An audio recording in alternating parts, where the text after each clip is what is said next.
आज अहम बैठक है। कई अहम प्रस्तावों पर मुहर लगेगी। सहकारिता नीति 2023 का प्रस्ताव पेश होगा। सहकारी समितियों को मजबूत करने, स्वरोजगार बढ़ाने पर विचार होगा। पढ़ाई करने विदेश जाने वाले छात्रों की सालाना आय को लेकर फैसला संभव है। सालाना आय 6 लाख से बढ़ाकर 8 लाख करने के प्रस्ताव को मंजूरी मिल सकती है। नर्मदा नदी पर बन रहे पुल निर्माण की लागत बढ़ाने पर चर्चा हो रही है। ई स्कूटी के प्रस्ताव पर भी कैबिनेट में चर्चा संभव है। और वासु लगातार हमारे साथ जुड़े हुए हैं। वासु, आज शिवराज कैबिनेट की अहम बैठक होने जा रही है। आखिर कितनी ये अहम होगी, कितनी खास होगी, किन किन प्रस्तावों पर मुहर लगेगी और क्या कुछ खास रहेगा बैठक में?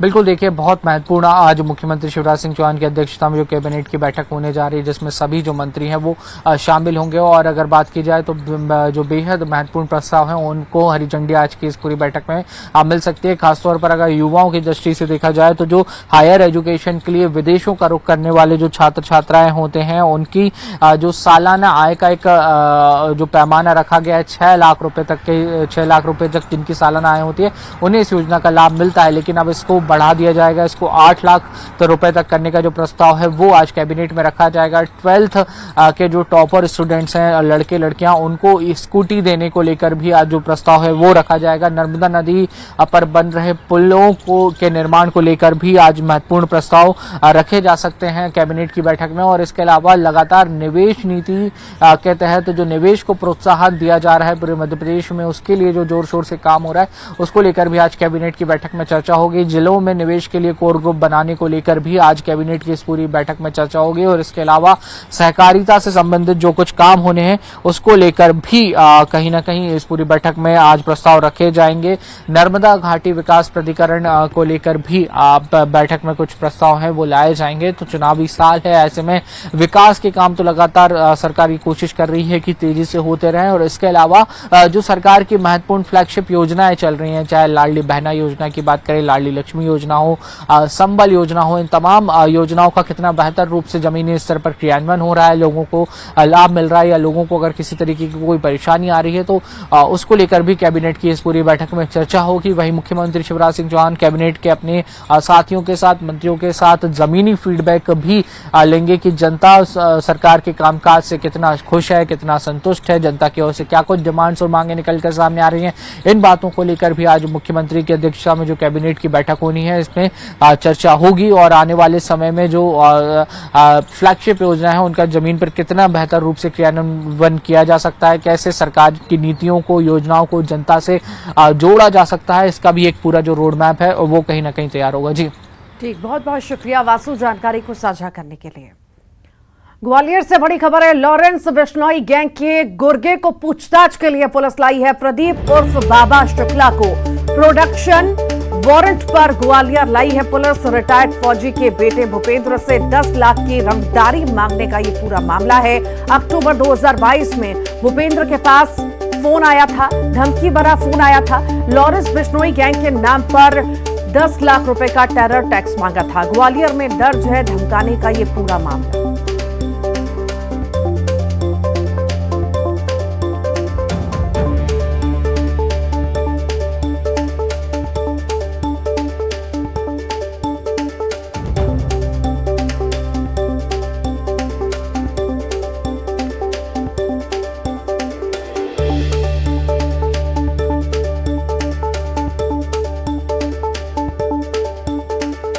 बड़ी खबर इस वक्त आपको बता रहे हैं। ग्वालियर से लॉरेंस बिश्नोई गैंग के गुर्गे को पूछताछ के लिए पुलिस लाई है। प्रदीप उर्फ बाबा शुक्ला को प्रोडक्शन वारंट पर ग्वालियर पुलिस लाई है। रिटायर्ड फौजी के बेटे भूपेंद्र से 10 लाख की रंगदारी मांगने का यह पूरा मामला आपको बता रहे हैं।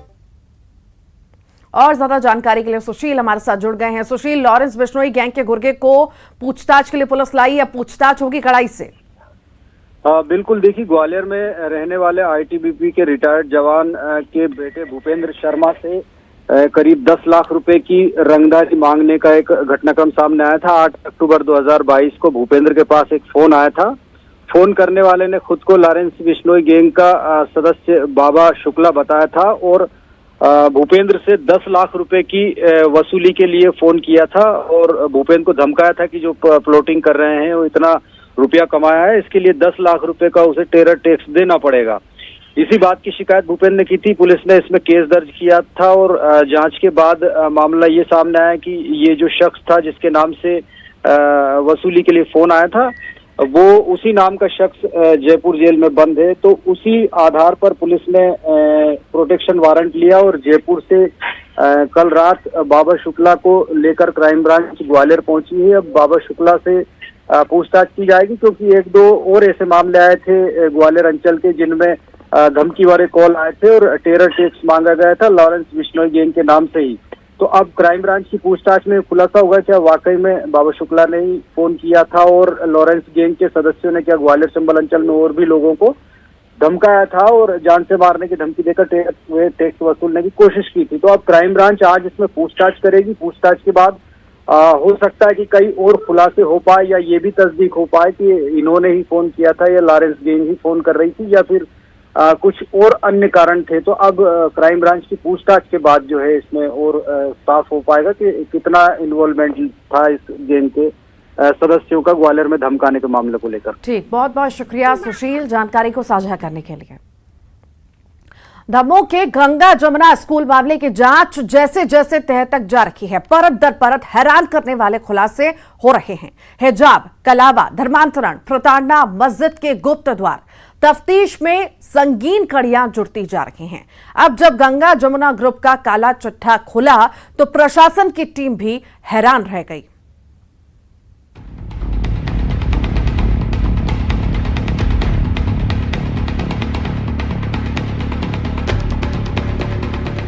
दमोह के गंगा जमुना ग्रुप का कच्चा चिट्ठा लगातार खुल रहा है। प्रदेश सरकार की सख्ती के बाद बीते 4 दिनों से चल रही अलग अलग जांचों में बड़े खुलासे हो रहे हैं।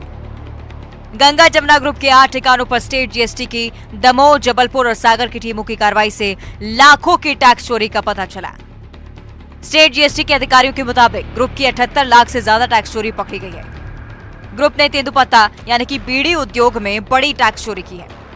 जीएसटी की टीम कार्रवाई में जुटी है। अनुमान है कि टैक्स चोरी की रकम और बढ़ेगी। गंगा जमुना ग्रुप के काले कारनामों के और खुलासे होंगे। ग्रुप की 9 फर्मों पर कार्रवाई की गई थी, जिसमें से 8 फर्में एक्टिव हैं, एक फर्म में कोई काम नहीं हो रहा वर्तमान समय में। और इसमें जांच कार्रवाई 4 दिन चली है और जांच कार्रवाई के दौरान जो अभी तथ्य सामने आए हैं उस पर लगभग 78,68,965 रुपये जमा कराया गया है। ये प्राथमिक रूप से है, ऐसा मतलब ही कार्रवाई जारी रहेगी। हिजाब विवाद के बाद गंगा जमुना स्कूल और उससे जुड़े ग्रुप पर लगातार शिकंजा कसा जा रहा है। स्कूल की नई बिल्डिंग में बिना अनुमति निर्माण का मामला भी सामने आया है, जिसके बाद प्रशासन की टीम अतिक्रमण हटाने पहुंची और जो हिस्सा बिना अनुमति बनाया गया उसे तोड़ा गया। गंगा जमुना स्कूल के जो निर्माणाधीन ऊपर की बिल्डिंग है फर्स्ट फ्लोर में, वो उसकी स्वीकृति नहीं लिए गए थे, उनको नोटिस दिए थे और उन्होंने आज उसका जवाब दिया है। जवाब में उन्होंने अवैध निर्माण की स्वीकृति न लेना बताया है, कबूल किया है कि हमने स्वीकृति नहीं ली है क्योंकि वो अवैध था, इसलिए हमने उनके जवाब से संतुष्ट नहीं है, इसलिए उसको तोड़ रहे हैं। सर, फर्स्ट फ्लोर तोड़ा जा रहा है, नीचे उसकी जांच चल रही है।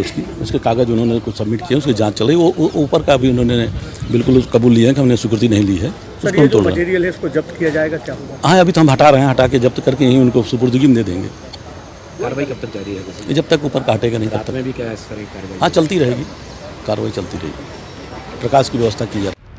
गंगा जमुना स्कूल को लेकर खुलासे हो रहे हैं। सरकार भी लगातार एक्शन मोड में है। गृह मंत्री नरोत्तम मिश्रा ने सख्त चेतावनी दी है। कहा है कि बुलडोजर लगातार चल रहा है। बिल्कुल जांच की जा रही है, प्याज के छिलकों की तरह से परतें एक के बाद एक उभरती चली जा रही है और जांच सही दिशा में चल रही है। जो फरार है और इस तरह की जितनी फिरका परस्त ताकतें हैं, माफिया है, इन पर तो बुलडोजर चलता ही है। गंगा जमुना स्कूल में हिंदू लड़कियों को हिजाब पहनाए जाने, धर्मांतरण, कलावा पहनने पर बच्चों की पिटाई जैसे कई मामले सामने आ चुके हैं।